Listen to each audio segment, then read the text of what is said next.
Hey YouTube, this is my Macintosh Performa 5260/120. This has the 120 megahertz PowerPC processor. This machine is from 1996, I believe. The original 5200 was from 1995, and then this came out the next year. This machine is the second one I bought, actually. I was able to, the first one that I bought off of eBay from the UK was a 5200, and it arrived and it was completely smashed. I mean, all of the plastic was like shattered like glass, and all that was left was the cage inside and all the components and the tube, it was terrible. I was luckily able to get my money back, but the packaging was just so terrible. I mean, they obviously threw it around in shipping, but anyway, I ended up finding this one right after, and I was able to salvage parts from the other one that was smashed, such as the hard drive that's right here, and I got the power supply out of it, the motherboard and everything. So yeah, I was able to save that part, got my money back, and that's good. And then this one I was able to find locally, which is great, and it is in amazing condition, really nice, no yellowing, nothing's broken. Usually, like these buttons will break, or these little caps will be missing here, or like it just gets brittle over time. Yeah, you may have seen something going on here. This light and this. What is this business going on here? Well, for my sake of playing around with this thing, I bought a IDE to SD card adapter, pretty cheap, whatever it was, $25 on Amazon, I think.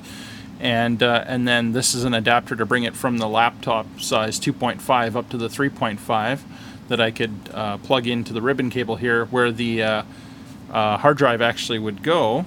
The hard drive's actually still in there. I've just got it unplugged at the moment and just have this. So basically I've got an 8 gig card in here, which is way bigger than any hard drive you would have had back then in there. And I can load it up with anything I want. It's completely quiet. Fast. It boots up faster, it loads things faster, and what's great about it is I've got a few of these cards with basically different system configurations on them. So different versions of the OS, OS 9, OS 7, 8, running different software. And all I have to do is shut down the computer, pop the card out, pop another one in, and it's like a whole new machine. And I can take that card to my modern iMac and drag files right over to it, things I download off of the internet, and away I go, and I can play around. So yeah, I just wanted to show you today.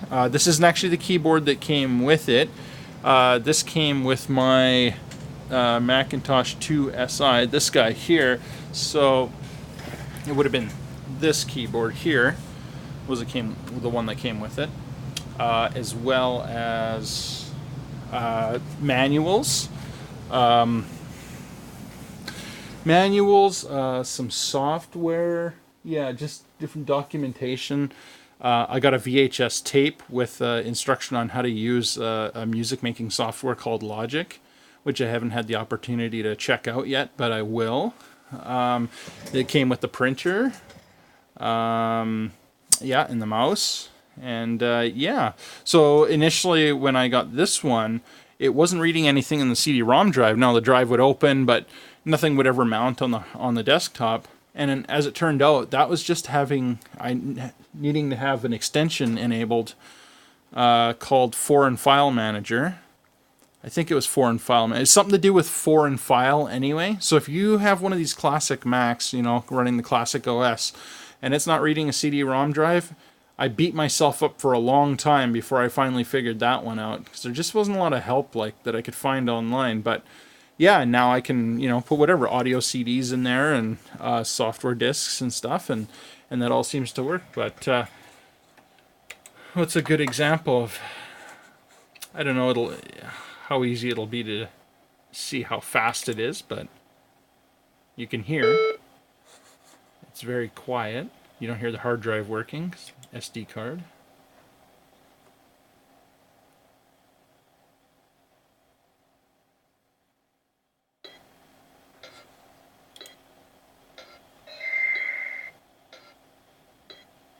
One thing to mention though, and this was just, my thoughts anyway, with this SD card configuration, I disabled virtual memory because you're really not supposed to read and write a whole bunch of times to an SD card, to flash memory like that. So I disabled that, but I didn't need it. I mean, it hasn't been a problem at all, so...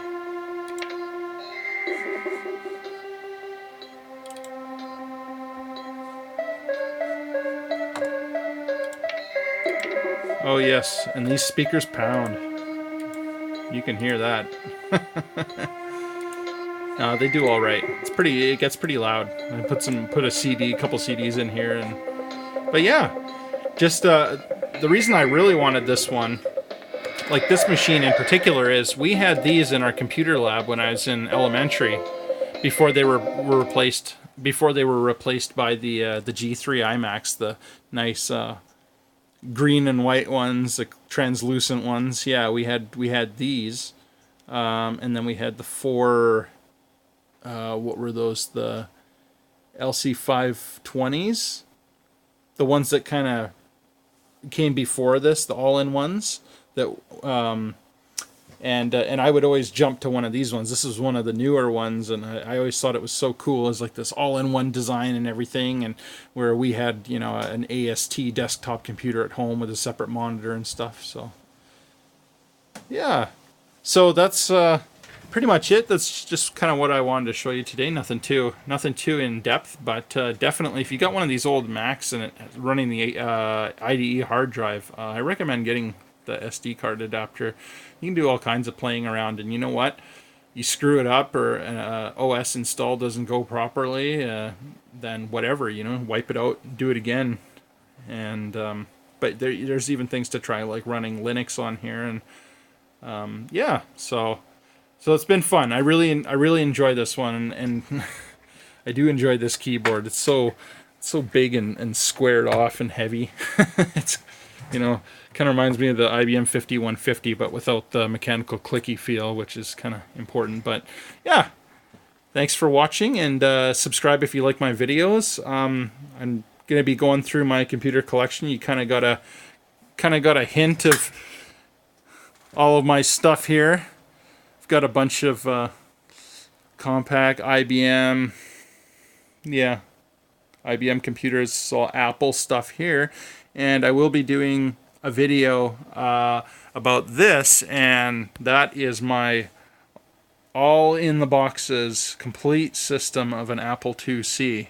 We got the printer, monitor, everything like that. So yeah, so just check back, and hopefully it'll be here soon. All right, see ya.